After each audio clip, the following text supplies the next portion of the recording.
All right, guys, welcome back to the podcast.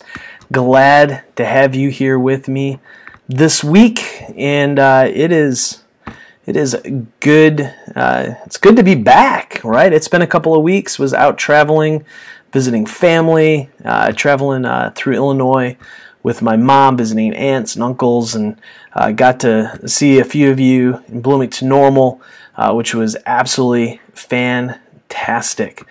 So we're back. We are back at it here. We today are going to continue our conversation in the letter of James. We're going to be in James chapter 1, verses 9 through 12. And we're going to talk a little bit about keeping perspective. But before we get there, I just want to encourage you to go ahead and subscribe, right? Subscribe right there, danielmrose.com. If you head over there, drop in your email, you will get everything that I write. You'll catch the audio recording of this podcast and Beyond Sunday School, that episode, so 2 episodes a week.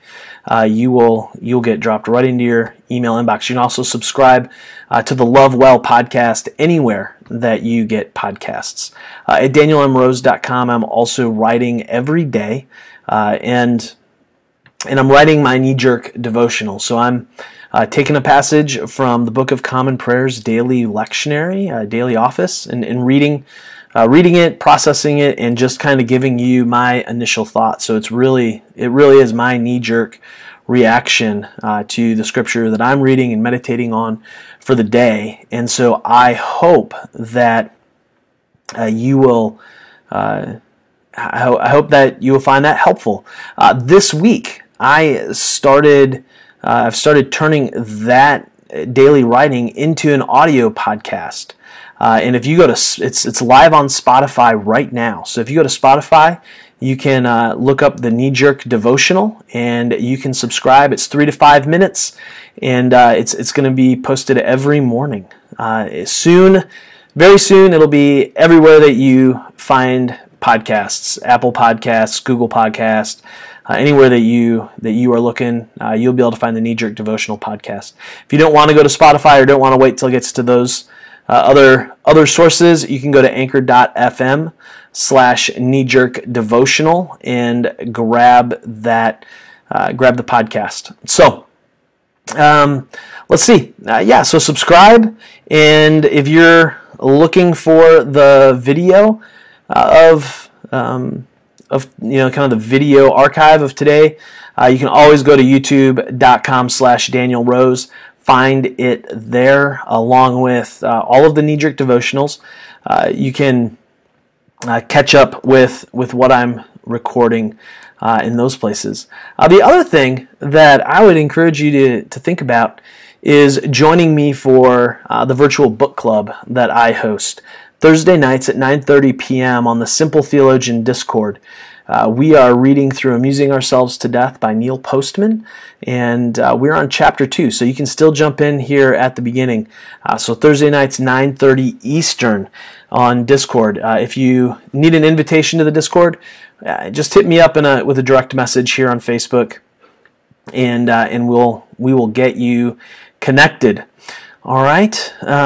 So today's passage is James chapter 1, verses 9 through 12. As I'm kind of talking through this, if you got questions or thoughts, drop them in the comments, and at the end, we will do a little bit of Q&A from the comments. So stick around and be a part of that conversation, if you will. And so let's get rolling. James chapter 1, verses 9 through 12 goes like this. It says, "Believers in humble circumstances ought to take pride in their high position, but the rich should take pride in their humiliation, since they will pass away like a wildflower. For the sun rises with scorching heat and withers the plant. Its blossom falls and its beauty is destroyed. In the same way, the rich will fade away, even while they go about their business. Blessed is the one who perseveres under trial, because having stood the test, that person will receive the crown of life that the Lord has promised to those who love him. So, this passage, I think, really kind of gets at this question or this issue that so many of us have, and that's we lose perspective. We lose perspective so fast. A couple of years ago, maybe it was just last year. It was either last fall or the fall before.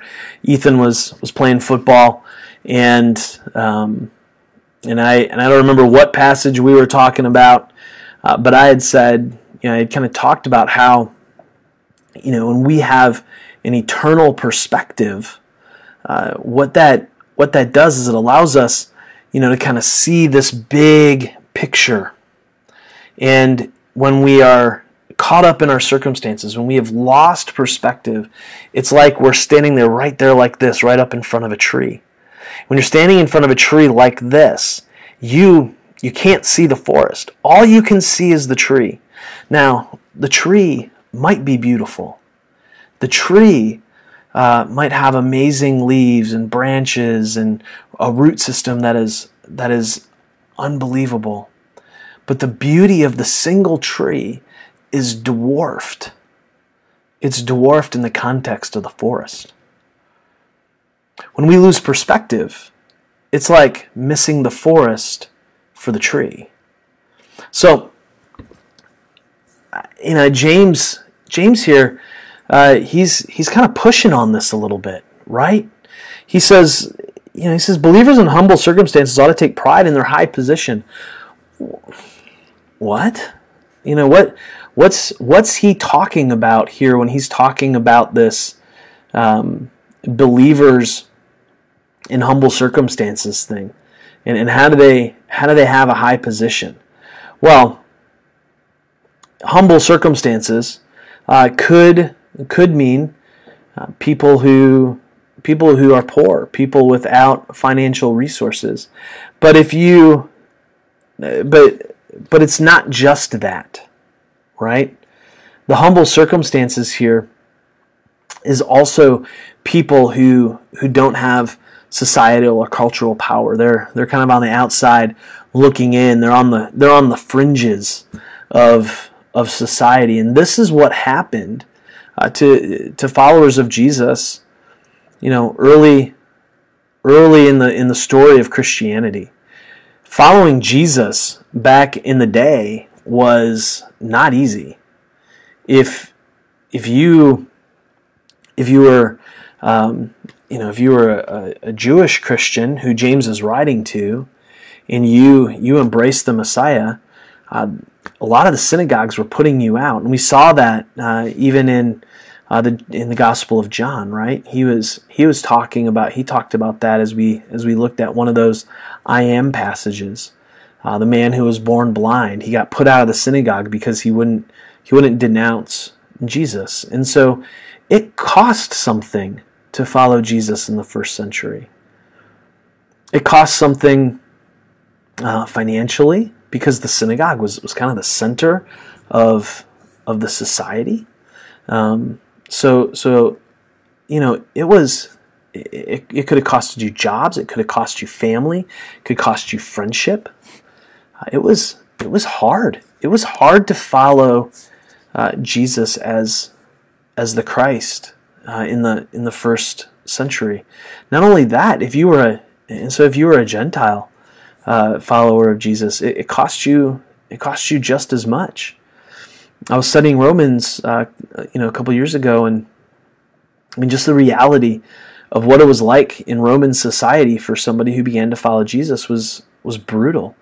Again, you lost jobs, you lost friendships, you lost relationships, you lost stature, you lost standing.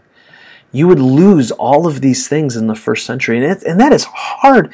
Guys, that's so hard for us to comprehend, because we live in a day and age where people who follow Jesus have power, right? They have a seat at the table, and many Christians are in the position where where they're fighting to keep that power, where they are working hard to hold on to that power, where they are doing whatever they have to do to keep that seat at the table. So, for us to try to wrap our minds around this idea of humble circumstances, beyond just the financial aspect of things, that's a tough go, guys. That's a tough cultural divide to kind of step over, right? So keep that in mind. And he says, you should take pride in your high position if you're in humble circumstances. That just doesn't compute, right? Okay, so you're in humble circumstances. You're outside of the power structure. You're outside of a place of influence and all that kind of stuff. How do you now have a high position? What are you talking about here, James? Well, I think James is saying have some perspective. What's your high position? Their high position was their union with Christ. Their high position was the fact that they were connected to Jesus. So their union with Christ now gives them this high position, because their union with Him puts them united, with the King, with the one who is the Creator, the one who is over all things and in all things and through all things. He says, take pride in that high position.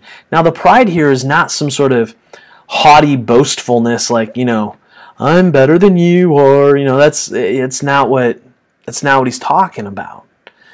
He's talking about, I think, the good kind of pride, that kind of pride where you are taking joy in someone else, when you are taking joy in the success and the accomplishment of another, right?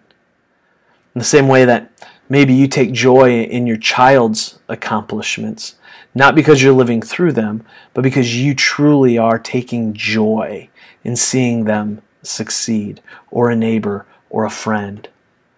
Paul says this a lot as he writes. He says, I boast in Christ, because his union with Christ was the primary way that he understood himself. And I think we need to embrace a little bit of this. We need to understand that our union with Christ, that changes our perspective. That raises us up out of kind of this being stuck in our immediate circumstances. When we're caught up in our immediate circumstances, then we're living life here. We're not called to live life here. We're called to live life here. This big perspective. Don't miss the forest for the trees. He wants our perspective to get bigger. He says, hey, if you're in humble circumstances, take pride in your high position, because you are united with Christ. He was the King, and he found himself in the lowest of circumstances. He found himself crucified. He found himself dying the death of a common criminal. That you don't get much lower than that. That's tough stuff in the first century. He says, if you're on the outside looking in, you're at the same place Jesus is. So take pride in that. Now, he flips the script a little bit. In verse 10, the rich should take pride in their humiliation, since they will pass away like a wildflower. All right. Wait, what? So, the humble those in humble circumstances have a high position. The rich should take pride in their humiliation. Well, what's going on? Same thing. He's saying, hey, your union with Christ is your humiliation. Why? Because if you live that way, if you live that out, if you're a rich person in this day and age, and you say, I follow Jesus, what's going to happen? You're going to lose your business. You're going to lose your power. You're going to lose your seat at the table. You're going to lose your place of privilege, and you're going to probably no longer be a rich person, depending on how much you've got stored up, right? But either way, you're going to find yourself on the outside looking in. It says, take pride in your humiliation. Take pride, rich person, in your union with Christ. Guys, I think we as American Christians, we can identify way more with the rich person here than we can with the humble circumstance person. Because we live in a day and age where if you're a follower of Jesus, if you're an American Christian, you have power. You are on the inside. You are not on the outside. But I think too often we sacrifice that union with Christ. We sacrifice those things that make being united with Christ so different because we lose perspective and we start living right here even though we're rich. And we lose this. We lose this. You know, our circumstances begin to dominate everything. If we're wealthy, what do you try to do? You try to maintain that wealth or grow that wealth. If you don't have power, you try to grab hold of that power. You try to get after that. But it's not what. But James says no. That's if we get caught up in our circumstances, then we're missing the forest for the trees. We're missing this big picture. And that big picture is being united with Christ. And we need that big picture because what we have in these immediate circumstances are going to pass away. They're here, they're there, they happen, and then they're gone. You know, they're just gone. The things that seem so important, you know, that just, they dominate everything. All of a sudden it's over and it's done, and you look back and you're like, well, that wasn't that important. Because why? Well, you lived this way. We lived this way instead of living this way. We miss the forest for the trees. This summer, as we were finishing up the last travel summer baseball season, that me and Ethan's coach had a ton of conversations, just kind of thinking back through, the old days when the kids were 9, 10 years old. And oh man, we as parents, we lived and died with every single game. And we look back 10 years later and go, we were idiots.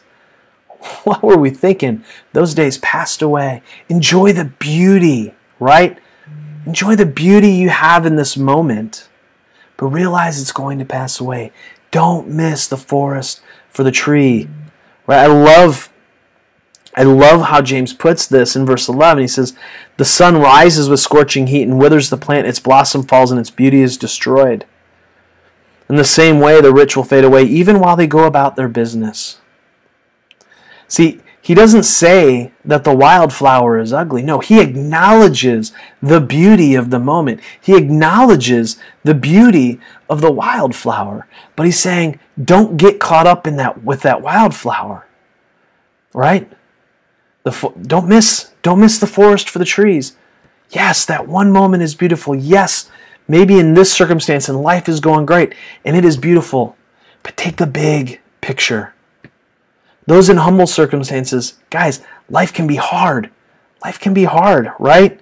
Verse 12, blessed is the one who perseveres under trial, because having stood the test, that person will receive the crown of life that the Lord has promised to those who love him. Standing under trial, standing under suffering, persevering through those things, the only way we can do it is if we get this big picture, is if we don't miss the forest for the tree. Right? We can't live like this. We have to live like this. We have to see the big picture. We have to see the big picture. You know, for those of you listening on the podcast after I've recorded this, every time I say, don't live like this, my hand is right in front of my face, right? Because all you can see when your hand is right in front of your face is your hand. And you miss everything else that's going on around you. James is saying, persevere. If you persevere and you stand up against the test, you're going to get this crown of life. He's basically saying, listen, if you're able to hold perspective, can you hold the big picture? If you can hold the big picture, if you can hold the whole picture in your head, if you can hold the forest, you can still celebrate the tree. But the beauty of the tree, the beauty of the single wildflower, pales in comparison to the whole field of wildflowers. The beauty of the tree pales in comparison to the whole forest. So much more is true about our lives. Right? Our lives,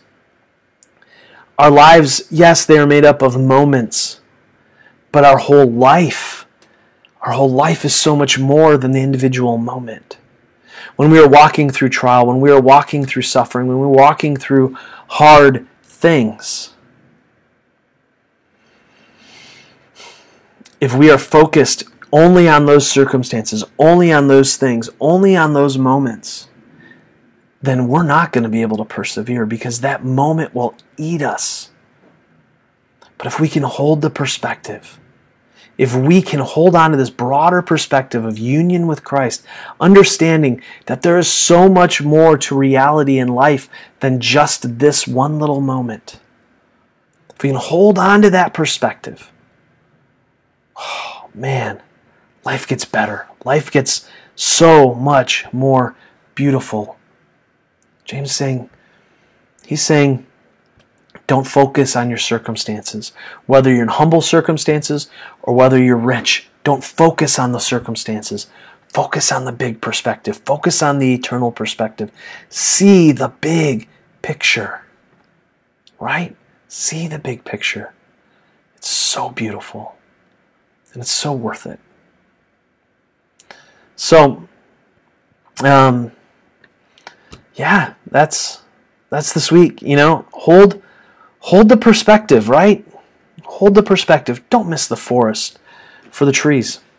I don't see any comments hanging out here, and so thanks for watching. Thanks for listening, and want to encourage you again to go ahead and grab the archive of today's video if you want to, youtube.com/Daniel Rose, or subscribe. Best thing to do, just subscribe, danielmrose.com. It's free.